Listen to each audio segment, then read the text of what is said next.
¿Te has preguntado alguna vez, ¿quién es el que teme a la muerte? Tal vez parezca una pregunta obvia. Yo, podrías decir. Pero, ¿quién es ese yo? El cuerpo que siente, la mente que proyecta, la memoria que acumula pérdidas. En los primeros versos del Enchiridion, Epicteto, un esclavo liberado que se convirtió en filósofo, nos ofrece una distinción precisa entre lo que depende de nosotros y lo que no depende. Algunas cosas están bajo nuestro poder, otras no. La muerte, dice él, está entre lo que no controlamos, pero la forma en que pensamos sobre ella sí. Por su parte, Buda, en la tradición del Dhammapada, uno de los textos más antiguos de la filosofía budista, afirma que todo lo que está compuesto un día se disuelve. Todo lo que nace te muere, y todo lo que la mente toca se transforma. La mente es lo que precede a todos los estados. Con la mente creamos el mundo. Pero incluso sabiendo esto, ¿por qué persiste el miedo? En silencio se esconde detrás de justificaciones. Tengo mucho que perder. Aún no he vivido lo suficiente. ¿Y si duele? ¿Y si el miedo no fuera un error, ni un enemigo, ni una debilidad? ¿Y si el miedo fuera una invitación? Una invitación a ver lo que es real y lo que es solo pensamiento. En este video, recorreremos la sabiduría de Buda y de Epicteto para observar el miedo a la muerte, no para eliminarlo con técnicas, sino para escucharlo como quien escucha el viento antes de la lluvia. Al final de este camino, recibirás un regalo, una nueva forma de mirar la vida cuando parece demasiado frágil. Pero antes, necesito hacerte una pregunta. ¿Has notado alguna vez el momento exacto en que comienzas a huir de la hora? Si esta pregunta te tocó, continúa conmigo. La respuesta no será directa, será transformadora. Imagina que alguien te lanza una flecha. El dolor es inmediato, nítido, físico, pero poco después llega otra flecha, invisible, disparada por la propia mente. ¿Por qué me pasó esto a mí? Yo no lo merecía. Siempre será así. No lo soporto más. En la tradición budista, esta es la parábola de las dos flechas. La primera es el dolor inevitable, la segunda es nuestra respuesta mental al dolor. Buda enseñaba que el sufrimiento no nace de los hechos, sino de la fricción entre lo que es y lo que desearíamos que fuera. El noble discípulo siente solo la primera flecha. El ignorante siente las dos. Epicteto, siglos después, diría algo semejante. Los hombres no se perturban por las cosas, sino por los juicios que hacen sobre ellas. Y cuando juzgamos que el dolor no debería existir, o que la muerte llegó demasiado pronto, o que algo fue injusto, creamos dentro de nosotros un enemigo más persistente que el propio fin. Pero entonces surge la pregunta que quizá nunca te hayas atrevido a hacer. ¿Lo que duele en mí es la pérdida real o es la historia que me conté sobre ella? Y más aún, ¿cuántos dolores realmente duelen y cuántos son solo fantasmas que alimentamos con pensamiento? Tal vez recuerdes un momento reciente en que algo salió mal. Quizá ni siquiera fue grave, pero tu mente pasó horas, quizá días, repitiendo la escena, revisando lo que debió haberse dicho, imaginando lo que otros pensaron, culpándote o buscando culpables. El dolor ya había pasado, pero el sufrimiento seguía alimentado. Ese es el punto de quiebre entre vivir y sobrevivir, entre respirar la realidad o ahogarse dentro de sí mismo. Si la primera flecha es inevitable, la segunda, tal vez, podamos simplemente no dispararla. ¿Y si el sufrimiento fuera opcional? Un hombre recibe un mensaje duro en el celular. Cierra los ojos, respira, y el sonido de la notificación resuena. La imagen se congela. Lo que duele ahora es el dolor o el pensamiento sobre él. Ese momento traduce un mecanismo conocido como rumiación, cuando la mente gira en círculos intentando comprender o corregir lo que ya pasó, alimentando sufrimiento emocional incluso en ausencia de un estímulo actual. En la teología mística, La aceptación del dolor como parte del misterio de la vida y no como castigo es un paso hacia la entrega confiada ante Dios. En el profeta Khalil Gibran escribe: vuestro dolor es la ruptura de la cáscara que encierra vuestro entendimiento. Si esta pregunta te atravesó, escribe en los comentarios: ¿qué dolor sientes y qué historia creaste sobre él?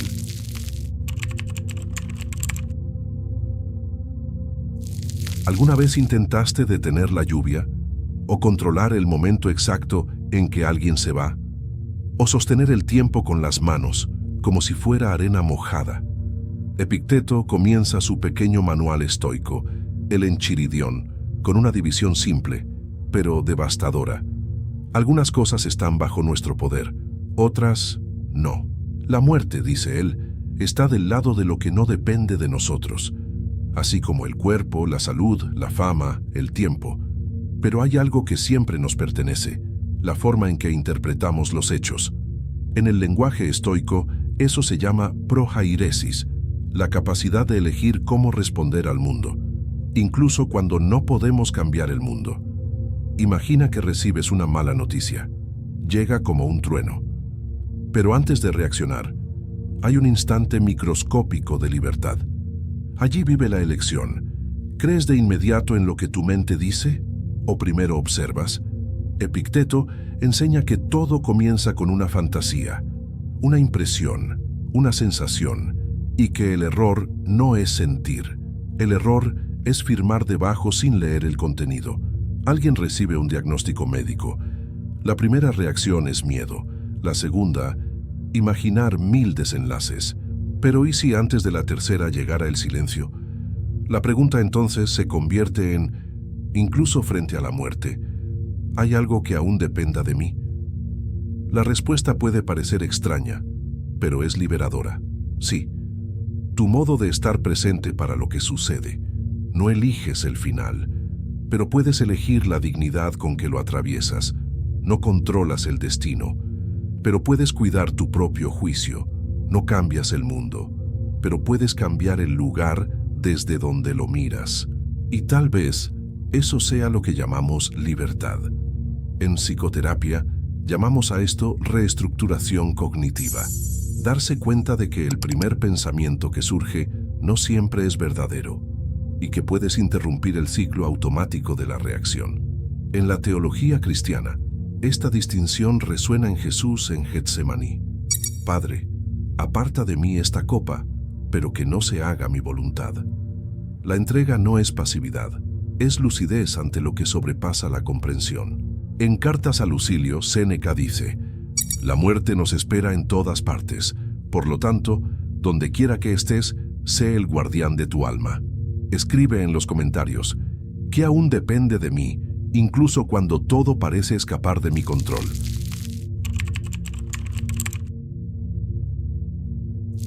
¿Alguna vez intentaste amar sabiendo que vas a perder? Tal vez sí, tal vez siempre, porque en algún lugar sabemos, todo lo que comienza, un día termina, pero aún así, o quizá por eso mismo, nos entregamos enteros. Buda llamó a esto anicca, la impermanencia. Todo lo que está compuesto, sea un cuerpo, un momento, un lazo, un pensamiento, está destinado a deshacerse. Todas las cosas condicionadas son impermanentes. Cuando se ve esto con claridad, surge el desapego. La impermanencia no es un castigo, es la propia manera en que la vida respira. Pero entonces, ¿cómo seguir amando? ¿Cómo nos abrimos al afecto sabiendo que cambia, que puede doler, que se escapa? La mente racional grita: si va a terminar, ¿para qué empezar? Pero el corazón responde: porque sabemos que va a terminar. Es que vale la pena vivir ahora. Un padre abraza a su hija en el primer día de escuela. Él sabe que ella crecerá, sabe que no va a durar, pero sonríe, aún así. La impermanencia, entonces, no destruye el amor, lo depura. Nos enseña a amar sin aferrar, a cuidar sin controlar, a estar presentes, no porque tengamos garantías, sino porque no las tenemos. En diversas tradiciones místicas, el amor verdadero se describe como aquel que ama sabiendo que no posee. La muerte, en ese sentido, no es un final. Es el recordatorio de que nada nos pertenece, solo pasa a través de nosotros. Heráclito dijo, ningún hombre entra 2 veces en el mismo río. El río cambia, el hombre también, pero aún así nos sumergimos. La aceptación de la impermanencia es una base esencial de la terapia de aceptación y compromiso, ACT, que enseña que el dolor de la pérdida forma parte de lo que da valor a la experiencia de vivir. Tal vez el secreto no sea cómo evitar la pérdida, sino cómo amar de un modo que sobreviva a ella. En los comentarios escribe, ¿qué es lo que amo? Aún sabiendo que va a pasar.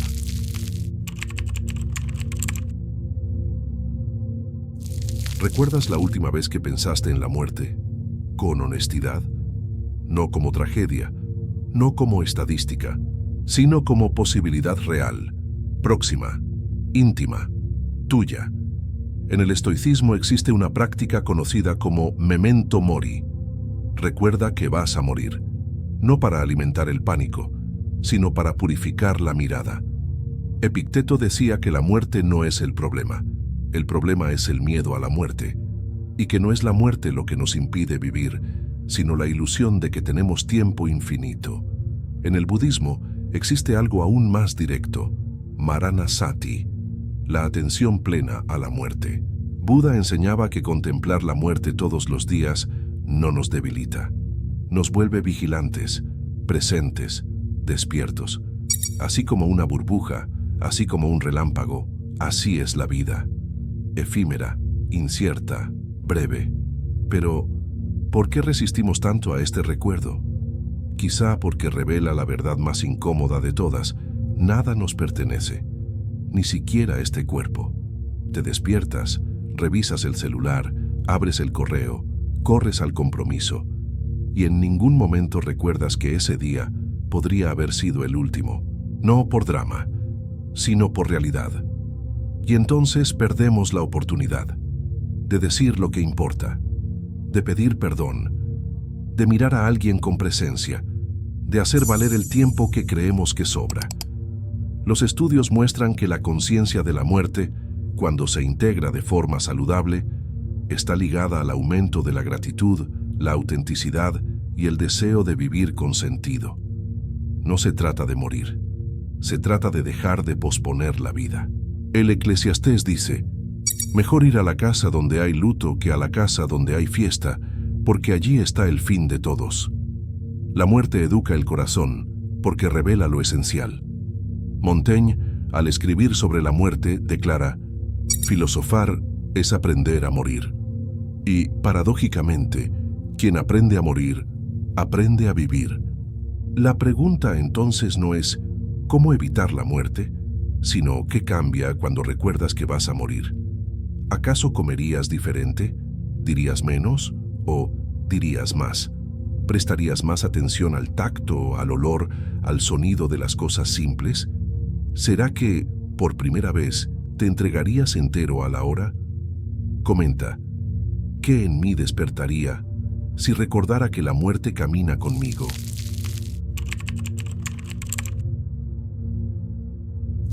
¿Cuántas veces estuviste en un lugar, pero tu mente en otro? El cuerpo sentado a la mesa, pero la mente en un error de hace 10 años, o en cambio en un miedo de dentro de 3 meses.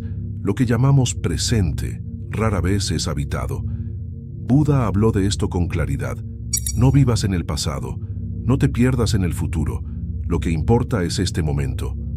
Pero, ¿por qué es tan difícil permanecer aquí? Porque el pasado nos seduce con lo que no podemos cambiar, y el futuro nos amenaza con lo que no podemos prever. Entre culpa y ansiedad, perdemos el ahora, y con él, la única oportunidad de vivir con verdad. Una mujer prepara la cena. Mientras corta las verduras, recuerda una pelea con su madre. A la hora de servir piensa, ¿podré pagar lo que falta este mes? La comida está lista, pero ella no está allí. Epicteto decía que debemos examinar nuestras impresiones y al verlas surgir pensar, ¿esta imagen depende de mí? Si no depende, deja que pase. como una nube que no necesita ser tocada. En la terapia cognitiva, esto se llama atención selectiva al contenido mental. Quedamos atrapados en pensamientos como si fueran hechos, pero son solo eventos mentales. Un pensamiento no es un destino, es solo un pensamiento. En la mística cristiana, San Juan de la Cruz habla de la noche oscura del alma, el tiempo en que nos sentimos lejos de todo, incluso de Dios. Pero es en ese vacío donde la presencia puede nacer, silenciosa, sutil, verdadera. T.S. Eliot escribió: el tiempo presente y el tiempo pasado, quizá estén ambos en el tiempo futuro. Y el tiempo futuro, contenido en el tiempo pasado, un laberinto de memorias que solo se deshace cuando elegimos respirar el ahora. La pregunta es simple pero rara. ¿Estás aquí o solo pasaste por aquí? Comparte en los comentarios. ¿A dónde va tu mente cuando estás en silencio?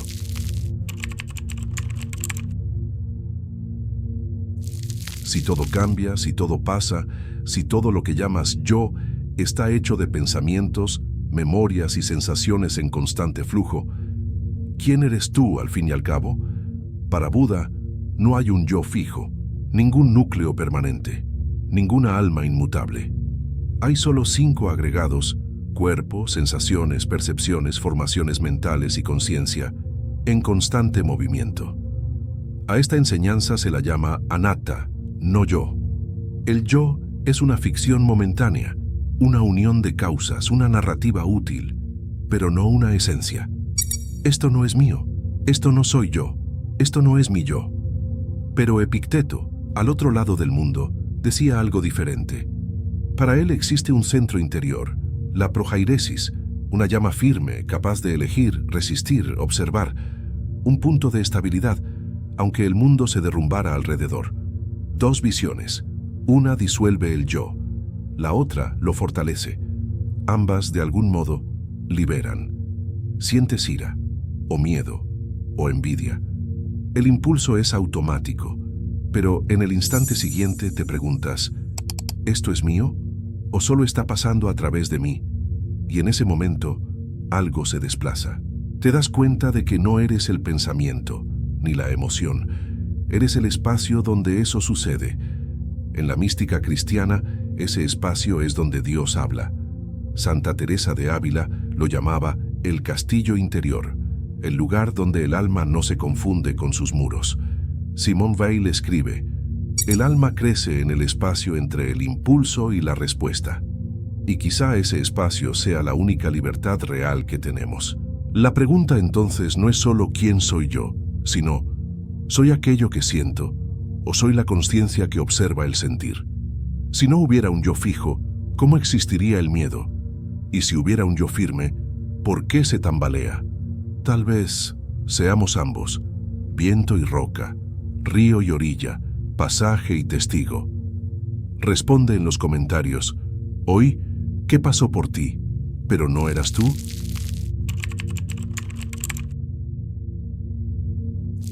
¿Cuántas veces llamaste realidad a algo que era solo una historia contada por tu mente? Esto va a salir mal. No lo soporto. Es el fin. No va a pasar. Frases simples, pero detrás de cada una existe una elección silenciosa: creer o no creer. Epicteto decía que todo comienza con una fantasía, una impresión, pero la perturbación, el pánico, la desesperación, nace solo cuando damos asentimiento a esa impresión. No son las cosas las que perturban a los hombres, sino los juicios que hacen sobre ellas. En otras palabras, el miedo puede golpear a la puerta, pero eres tú quien decide si entra y se sienta a la mesa. Buda también lo sabía. El Dhammapada comienza con 2 frases que lo definen todo. La mente precede a todos los estados. Con la mente los creamos. Si la mente crea, entonces las palabras con las que describimos el mundo no son neutras. Ellas construyen la casa donde el miedo habita, o el espacio donde se disuelve. Alguien siente una incomodidad física y dice: es cáncer. Otro siente un distanciamiento de su pareja y piensa: me va a dejar. El lenguaje es sentencia antes incluso de la evidencia. Pero, ¿y si, en vez de afirmar, preguntaras, ¿me estoy muriendo? ¿Qué es lo que realmente estoy sintiendo ahora? ¿Esto va a salir mal? ¿Existe otra posibilidad que no estoy viendo? No lo soporto. ¿Hasta dónde ya he llegado sin darme cuenta? Ese movimiento está en la base de la terapia del discurso interior. La idea de que las palabras que usamos moldean no solo cómo vemos la realidad, sino cómo el cuerpo reacciona a ella. En el Génesis, Dios crea el mundo con la palabra, hágase la luz. En el Evangelio de Juan está escrito, en el principio era el Verbo. Lo que decimos también crea. Emily Dickinson escribió, una palabra dicha con el corazón puede herir más que una espada, pero también puede curar, liberar, iluminar. La pregunta entonces se transforma, ¿qué has estado creando solo con lo que dices en silencio? Y más aún, ¿qué miedos repites tanto que ya se han convertido en tu forma de ver el mundo? Tal vez sea hora de cambiar el vocabulario interno, no para engañar al dolor, sino para dejar de alimentarlo. En los comentarios completa la frase, hoy me libero del miedo a, y elige una nueva forma de nombrarlo.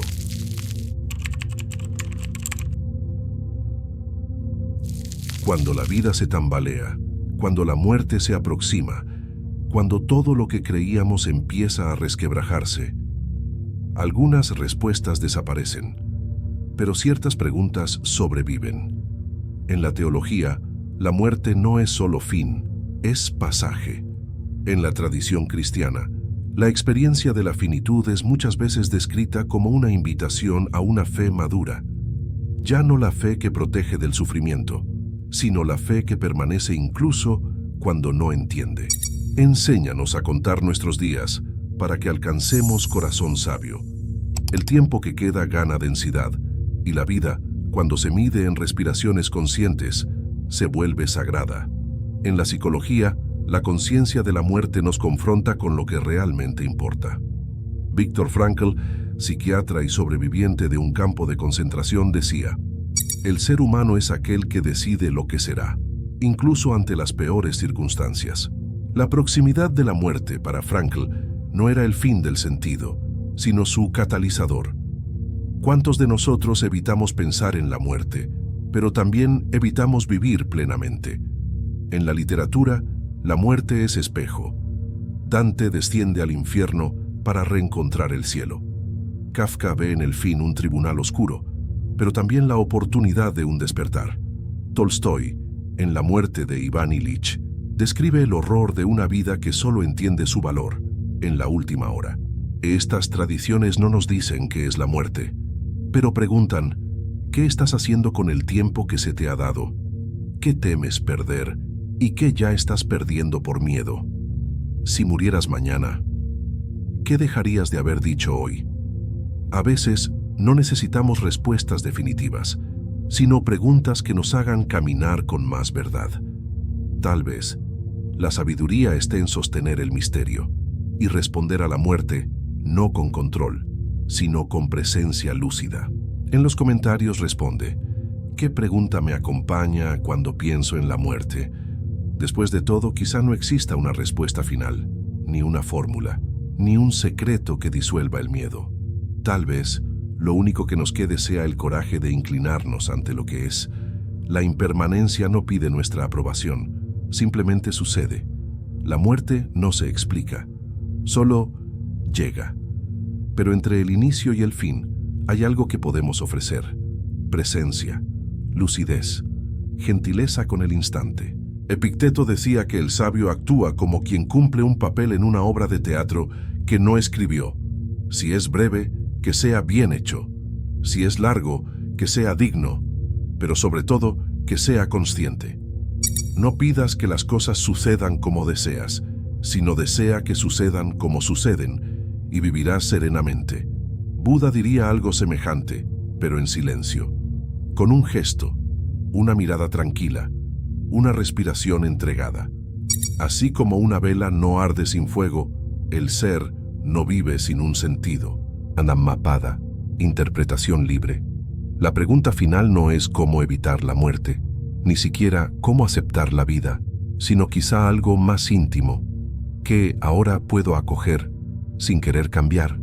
Alguien frente al espejo, el rostro cansado, pero por primera vez sin juicio, sin deseo de cambiar, solo ver. Ese quizás sea el don de la filosofía, de la espiritualidad, del arte. No librarnos del dolor, sino enseñarnos a tocar la realidad sin resistencia. Inclinarse no es rendirse, es reconocer.